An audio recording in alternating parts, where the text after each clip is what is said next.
प्रेरितों अध्याय 4। महासभा के सामने पतरस और यूहन्ना। जब वे लोगों से यह कह रहे थे तो याजक और मंदिर के सरदार और सद्दुकी उन पर चढ़ आए, क्योंकि वे बहुत क्रोधित हुए कि वे लोगों को सिखाते थे और यीशु का उदाहरण दे देकर मरे हुओं के जी उठने का प्रचार करते थे। उन्होंने उन्हें पकड़कर दूसरे दिन तक हवालात में रखा, क्योंकि संध्या हो गई थी। परंतु वचन के सुनने वालों में से बहुतों ने विश्वास किया और उनकी गिनती 5,000 पुरुषों के लगभग हो गई। दूसरे दिन ऐसा हुआ कि उनके सरदार और पुरनिये और शास्त्री और महायाजक हन्ना और कैफा और यूहन्ना और सिकंदर और जितने महायाजक के घराने के थे, सब यरूशलेम में इकट्ठे हुए। वे उन्हें बीच में खड़ा करके पूछने लगे कि तुमने यह काम किस सामर्थ्य से और किस नाम से किया है।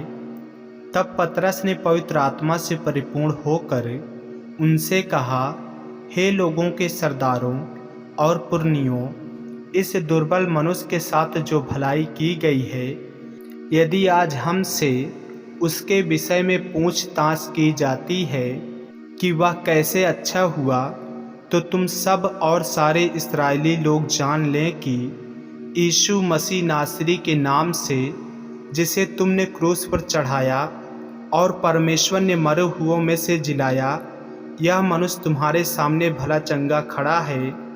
यह वही पत्थर है जिसे तुम राजमिस्त्रियों ने तुच्छ जाना और वह कोने के सिरे का पत्थर हो गया, किसी दूसरे के द्वारा उद्धार नहीं, क्योंकि स्वर्ग के नीचे मनुष्यों में और कोई दूसरा नाम नहीं दिया गया जिसके द्वारा हम उद्धार पा सकें। जब उन्होंने पतरस और यूहन्ना का साहस देखा और यह जाना कि ये अनपढ़ और साधारण मनुष्य हैं, तो आश्चर्य किया।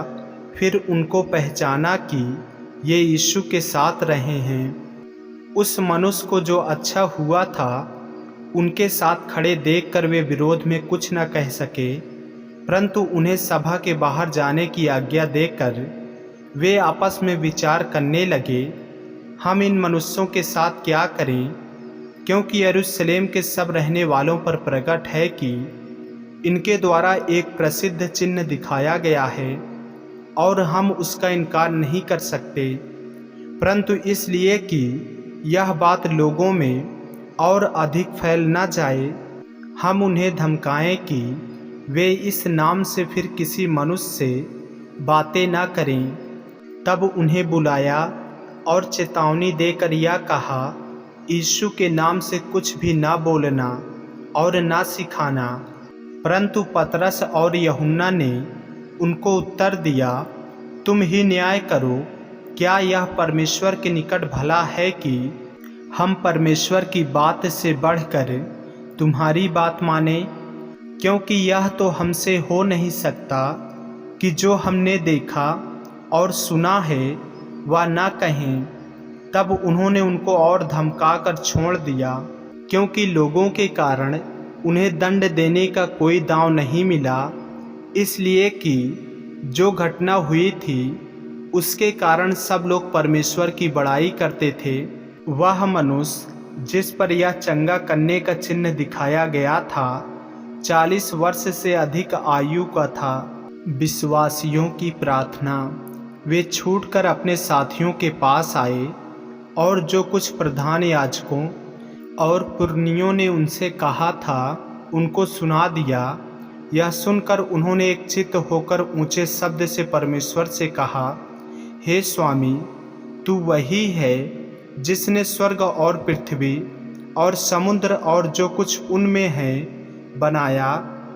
तूने अपने पवित्र आत्मा के द्वारा अपने सेवक हमारे पिता दाऊद के मुख से कहा, अन्य जातियों ने हुल्लड़ क्यों मचाया और देश देश के लोगों ने क्यों व्यर्थ बातें सोची। प्रभु और उसके मसीह के विरोध में पृथ्वी के राजा खड़े हुए और हकीम एक साथ इकट्ठे हो गए। क्योंकि सचमुच तेरे सेवक यीशु के विरोध में जिसका तूने अभिषेक किया, हेरोदेस और पिन्तियुस पिलातुस भी अन्य जातियों और इस्राएलियों के साथ इस नगर में इकट्ठे हुए कि जो कुछ पहले से तेरी सामर्थ और मति से ठहरा था वही करें। अब हे प्रभु, उनकी धमकियों को देख और अपने दासों को यह वरदान दे कि तेरा वचन बड़े हियाव से सुनाएं। चंगा करने के लिए तू अपना हाथ बढ़ा कि चिन्ह और अद्भुत काम तेरे पवित्र सेवक यीशु के नाम से किए जाएं। जब वे प्रार्थना कर चुके तो वह स्थान जहां वे इकट्ठे थे हिल गया और वे सब पवित्र आत्मा से परिपूर्ण हो गए और परमेश्वर का वचन हियाव से सुनाते रहे। विश्वासियों का सामूहिक जीवन। विश्वास करने वालों की मंडली एक चित्त और एक मन की थी। यहाँ तक कि कोई भी अपनी संपत्ति अपनी नहीं कहता था, परंतु सब कुछ साझे में था।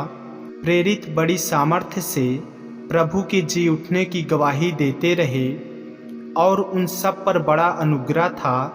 उनमें कोई भी दरिद्र न था, क्योंकि जिनके पास भूमि या घर थे वे उनको बेच बेच कर बिकी हुई वस्तुओं का दाम लाते और उसे प्रेरितों के पांव पर रखते थे और जैसी जिसे आवश्यकता होती थी उसके अनुसार हर एक को बांट दिया करते थे। यूसुफ नाम साइप्रस का एक लेवी था, जिसका नाम प्रेरितों ने बरनबास अर्थात शांति का पुत्र रखा था। उसकी कुछ भूमि थी जिसे उसने बेचा और दाम के रुपए लाकर प्रेरितों के पांव पर रख दिए। आमीन। ऐसे ही वचनों को सुनने के लिए हमारे चैनल को सब्सक्राइब करें और बेल आइकन के बटन को दबाएं। और यदि आप हमारे फेसबुक पेज पर, इंस्टाग्राम पे नए हैं तो हमारे पवित्र बाइबल को फॉलो करें, लाइक करें, ताकि परमेश्वर का वचन रोजाना आप तक पहुंच सके। जय मसीह की। प्रभु आपको आशीष दे।